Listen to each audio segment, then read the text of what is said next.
Hello friends, how are you? Welcome to Class 8 English, Vikas Grammar, Composition, Simple Past Tense, Chapter 3, WH Questions, Part 2. હવે આપણે સૌથી મહત્ત્વની વસ્તુ જે પરીક્ષા માટે મોસ્ટ આઈએમપી છે અને ગ્રામરની અંદર એક્ઝામ પેપરની અંદર પૂછાય છે વધુમાં વધુ તે છે આપણા આ WH ક્વેશ્ચન. હવે વિદ્યાર્થી મિત્રો, WH ક્વેશ્ચન જે છે એમાં આ રીતે રેખા આપેલી હોય છે. એ રેખાની અંદર ઘણીવાર કર્તા નીચે રેખા આપેલી હોય, કોઈ વાર વસ્તુ નીચે રેખા આપેલી અને કોઈ વાર સમય નીચે રેખા આપેલી હોય.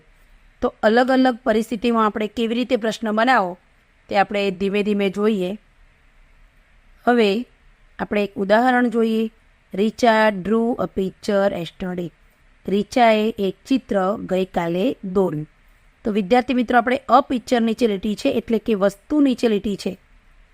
રીચાએ શું દોર્યું? જ્યારે આપણે વાક્યને શું વડે પ્રશ્ન બનાવીએ અને જે જવાબ મળે તે આપણો વોટવાળો પ્રશ્ન છે. એટલે કે અ પિક્ચરને આપણે કાઢવું છે વાક્યમાંથી, તો વોટ વડે પ્રશ્ન બનાવશું. તો વોટ. હવે તમે ક્રિયાપદનું ભૂતકાળનું રૂપ છે અહીંયા ડ્રુ, તમારે ડીડ મૂકવાનો.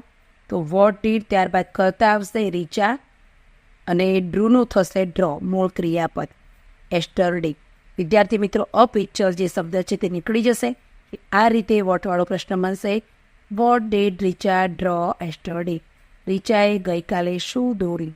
હવે વિદ્યાર્થી મિત્રો, એસ્ટરડે નીચે લીટી છે એટલે કે સમય નીચે લીટી છે. આપણે વાક્યની અંદર જે સમય છે તે આપણે કાઢવો પડશે.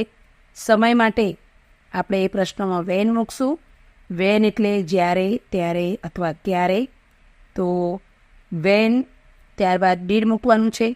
વિદ્યાર્થી મિત્રો, વોટ, વેર અને બીજો એક આગળ છે વેર. અહીંયા આગળ આવશે ત્યારે હું તમને કહીશ. વેર વડે જે પ્રશ્ન આપણે બનાવીએ છીએ એ ત્રણે ત્રણ પ્રશ્નની વાક્ય રચના અહીંયા સુધી એકદમ બરાબર હોય છે. વોટ, વેન કે વેર મૂકવાનું, ત્યારબાદ ડીડ મૂકવાનું. ક્રિયાપદ ભૂતકાળનું છે આ ચેપ્ટરમાં એટલા માટે. ત્યારબાદ કરતા આવશે અને ત્યારબાદ મૂળ ક્રિયાપદ આવશે. તો બધા જ વાક્યો અહીંયા સુધી એક સરખા રહેશે. ત્યારબાદ જે વસ્તુ વાક્યની અંદરથી તમારે કાઢી નાખવાની છે તે કાઢી નાખવાની છે. જે રાખવાનું છે તે રાખી લેવાનું અને છેલ્લે ક્વેશ્ચન માર્ક મૂકવાનો. તો when did Richa draw a picture, અહીંયા સમય નીકળી જશે. ભરત રોટ અ લેટર લાસ્ટ વીક. તો અહીંયા ભરતની લીટી છે. વિદ્યાર્થી મિત્રો, જ્યારે કરતા નીચે લીટી હોય તમારે કોઈ ટેન્શન નહીં લેવાનું. ડાયરેક્ટ અહીંયા હું મૂકી દેવાનો. બીજો કોઈ પણ પ્રકારનો ફેરફાર તમારે કરવાનો નથી અને છેલ્લે ક્વેશ્ચન માર્ક મૂકવાનો છે. તો અહીંયા ભરતને બદલે હું મૂક્યું. હુ રોટ અ લેટર લાસ્ટ વીક. અહીંયા તમે જોઈ શકો છો વિદ્યાર્થી મિત્રો, મેં કોઈ પણ પ્રકારનો ફેરફાર કર્યો નથી. હવે આપણે અ લેટર, તમે વાક્યને જ સમજો કે ભરત રોટ અ લેટર લાસ્ટ વીક. ગયા અઠવાડિયે ભરતે પત્ર લખ્યો. તો શું લખ્યું? પત્ર. તો આપણે વોટ વડે પ્રશ્ન પૂછવો પડશે. તો અ લેટર આપણે કાઢવાનું છે. વોટ વડે પ્રશ્ન પૂછે તો વોટ, ત્યારબાદ આપણે ડીડ મૂકવાનું, ત્યારબાદ કરતા અને પછી ક્રિયાપદનું મૂળ રૂપ. આ ચાર વસ્તુ તો તમારે ધ્યાનમાં જ રાખવાની છે અને મૂકી જ દેવાની છે. કેમ? કારણ કે અહીંયા રોડ છે એટલે તમને ખ્યાલ આવી ગયો કે આપણું આ ભૂતકાળનું વાક્ય છે એટલે મારે ડીડ મૂકવું પડશે. એટલે વોટ ડીડ ભરત, પછી write last week. A letter નીકળી જશે. હવે લાસ્ટ વીકને આપણે કાઢવું છે એટલે કે સમયને આપણે કાઢવો છે. તો આપણે વેન વડે પ્રશ્ન બનાવશું. When did Bharat write a letter. ભરતે પત્ર ક્યારે લખ્યું? અહીંયા પણ જોઈ શકો છો વોટ અને વેનની વાક્યરચના તમે જોઈ શકો છો કે વેન ને વોટ, પછી ડીડ, ત્યારબાદ આપણો કરતા, ત્યારબાદ ક્રિયાપદનું મૂળ રૂપ, પછી જે વસ્તુ કાઢવાની છે તે કાઢી નાખવાની છે, એ બાકી બચે તે લખવાનું છે. અહીંયા આપણે લાસ્ટ વીક વેન વડે પ્રશ્ન કર્યો છે એટલા માટે નીકળી જશે અને અ લેટર રહેશે અને છેલ્લે ક્વેશ્ચન માર્ક. એ વિદ્યાર્થી મિત્રો, ગ્રાન્ડ મધર નીચે લીટી છે એટલે આપણે એવું વડે પ્રશ્ન બનાવીએ. હુ સેંગ અ ભજન. હું વાળા વાક્યમાં તમારે ગ્રાન્ડ મધરને બદલે એવું મૂકવાનું છે. હવે અહીંયા ભજન છે, અભજન, એટલે આપણે વોટ વડે પ્રશ્ન બનાવશું. દાદીમાં ભજન ગાય છે. શું ગાય છે? ભજન. તો અભજન નીકળી જશે. તો અહીંયા વોટ, ત્યારબાદ ડીડ મૂકવાનું છે, ત્યારબાદ કરતા છે આપણો ગ્રાન્ડ મધર એટલે વોટ ડીડ ગ્રાન્ડ મધર અને સેંગનું થશે સિંગ અને ક્વેશ્ચન માર્ક, અભજન નીકળી જશે. નંબર 3માં જોઈએ, દર્શન gave a speech in the morning. અહીંયા વિદ્યાર્થી મિત્રો દર્શન અને ઇન ધ મોર્નિંગ નીચે લેટ્યું છે. આ તો ગેવ તો એક ક્રિયાપદ છે એટલે એને હાઇલાઇટ કરવા માટે મેં લીટી દોરેલી છે. તો આ દર્શનને બદલે આપણે હું કે who gave a speech in the morning. તો કોણે સવારે સ્પીચ આપી હતી. હવે આપણે ઇન ધ મોર્નિંગને કાઢવાનું છે એટલે સમય. તો વેન વડે પ્રશ્ન પૂછાશે. આપણા વાક્યમાંથી ઇન ધ મોર્નિંગ નીકળી જશે. સૌપ્રથમ વેન, ત્યારબાદ ભૂતકાળ છે એટલે ડીડ, ત્યારબાદ કર્તા અને ક્રિયાપદનું મૂળ રૂપ, ગેવનું મૂળ રૂપ થશે ગીવ, એટલે અને ઇન ધ મોર્નિંગ નીકળી જશે તો અ સ્પીચ રહેશે. એ આપણે અહીંયા લખ્યું છે. તો વેન ડીડ દર્શન ગીવ અ સ્પીચ.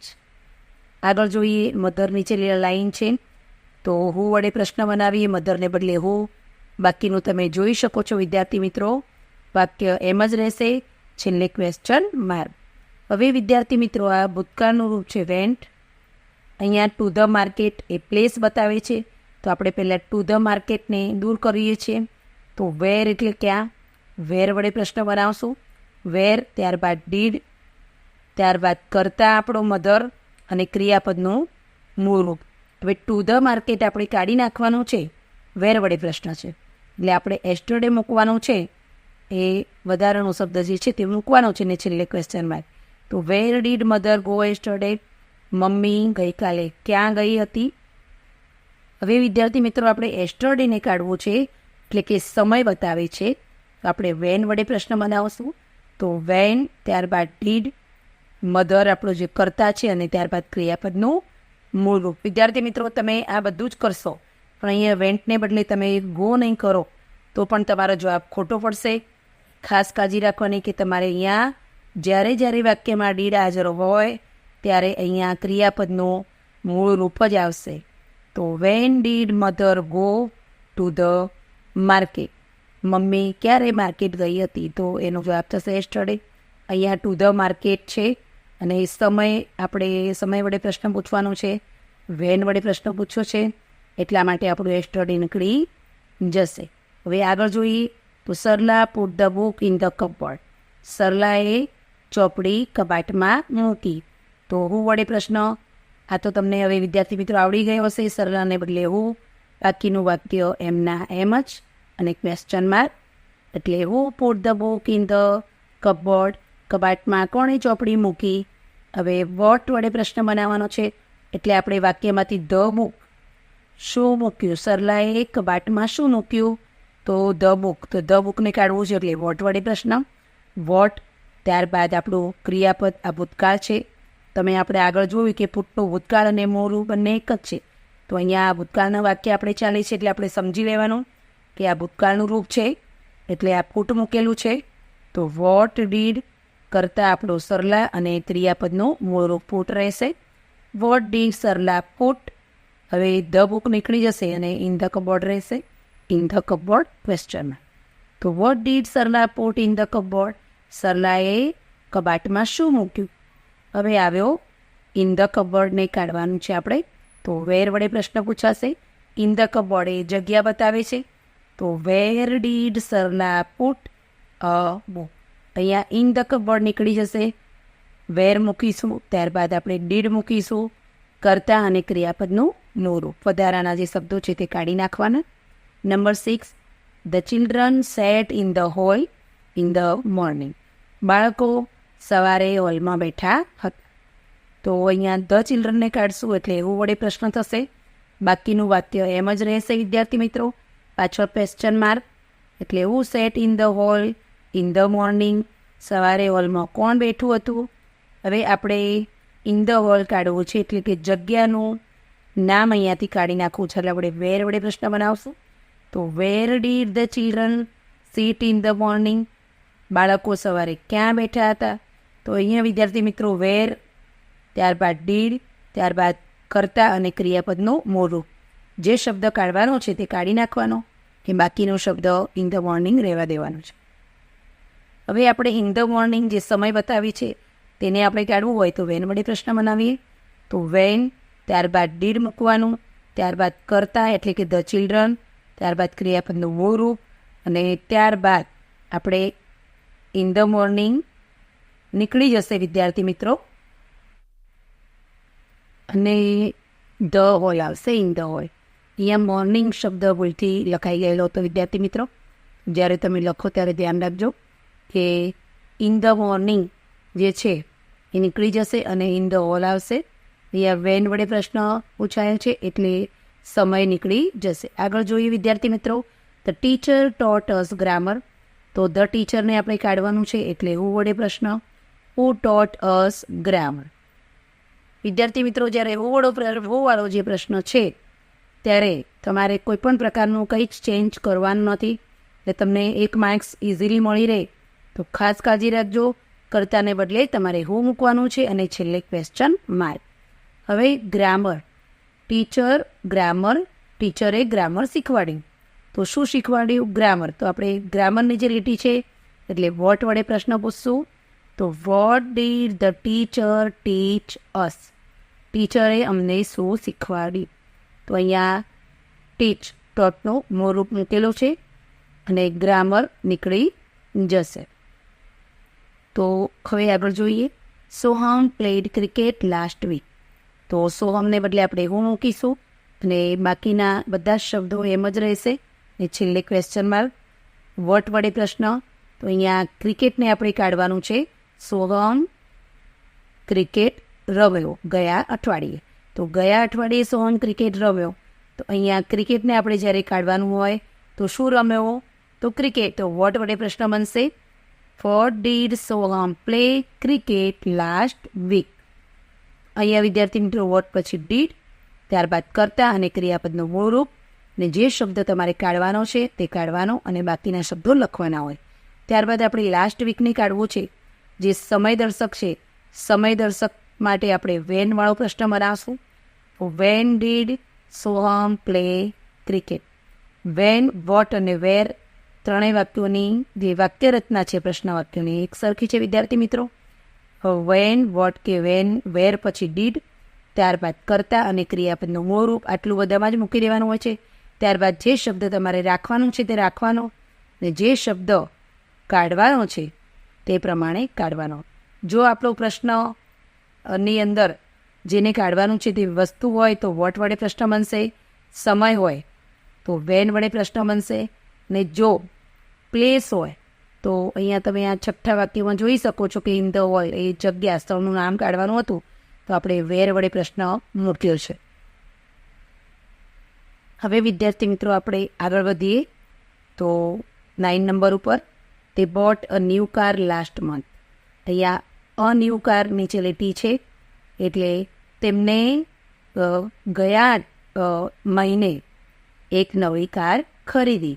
તો શું ખરીદ્યું? નવી કાર. તો અ ન્યૂ કારને જ્યારે કાઢવાનું છે એટલે વોટ વડે પ્રશ્ન બનશે, what did they buy last month. ગયા અઠવાડિયે એમને શું ખરીદ્યું? તો અ ન્યૂ કાર. એટલે અ ન્યૂ કારને જ્યારે કાઢવાની વાત આવે ત્યારે આપણે વોટ વડે પ્રશ્ન બનાવવાનો. હવે લાસ્ટ મંથ જે સમય બતાવે છે, લાસ્ટ મંથને કાઢવાનું છે તો આપણે સમય દર્શક શબ્દ એટલે કે વેન મૂકવાનો છે. તો when did they buy a new car. તેમને નવી કાર ક્યારે ખરીદી. Number 10, Mohan went to Surat last month. તો મોહનને બદલે આપણે હું મૂકીએ છીએ. તો who went to Surat last month. ગયા અઠવાડિયે સુરત કોણ ગયું? હવે આપણે ટુ સુરત જે સ્થળ બતાવે છે એટલે આપણે વેર વડે પ્રશ્ન પૂછીશું. Where did Mohan go last month. અને જ્યારે લાસ્ટ મંથ છે સમય આપણે કાઢવાનો છે તો વેન વડે પ્રશ્ન. When did Mohan go to Surat. વિદ્યાર્થી મિત્રો હવે તમે જોઈ શકો છો આ વેનવાળો પ્રશ્ન, વેરવાળો પ્રશ્ન અને આ વોટવાળો પ્રશ્ન, આ બે પ્રશ્નો અહીંયા ને 3 તમે વાક્ય રચના જોઈ શકો છો ત્રણેયને અને મૂળ ક્રિયા પણ. એટલે કે વોટ, વેન અને વેરવાળો પ્રશ્ન, ત્યારબાદ આપણું ડીડ, ત્યારબાદ આપણું કર્તા અને ક્રિયાપદનું મૂળરૂપ. આટલી વાક્ય રચના, ત્રણેય વાક્ય રચનાઓ એક સરખી રહેશે. અને ત્યારબાદ તમે જેના વડે પ્રશ્ન પૂછો હોય તે જે શબ્દ જૂથ છે તે કાઢવાનું છે અને બાકીનું રહેશે. તો વિદ્યાર્થી મિત્રો, આશા રાખું કે તમને એ વિડીયોમાં ખબર પડી હશે. આ સિવાય વિદ્યાર્થી મિત્રો તમારે આ જ ધોરણનો જો વીસી ખત્રી હોય તમારે અને યુનિટ 2ની અંદર સિમ્પલ પાસ્ટ ટેન્સ ને તેના લગતા વાક્યો જોતા હોય, સોરી ફ્રેન્ડ્સ યુનિટ 2 નહીં પણ વીસી ખત્રીમાં યુનિટ 1માં છે સિમ્પલ પાસ્ટ ટેન્સના વાક્યો WH ક્વેશ્ચન, તો એ પણ તમારે જોતા હોય તો તમે મારા ચેનલની મુલાકાત લઈ શકો છો. અને એમાં પણ વીસી ખત્રી અને તેના લગતા બધા જ પ્રથમ સત્ર અને બીજા સત્રના બધા જ વિડીયો છે તે પણ તમે જોઈ શકો છો.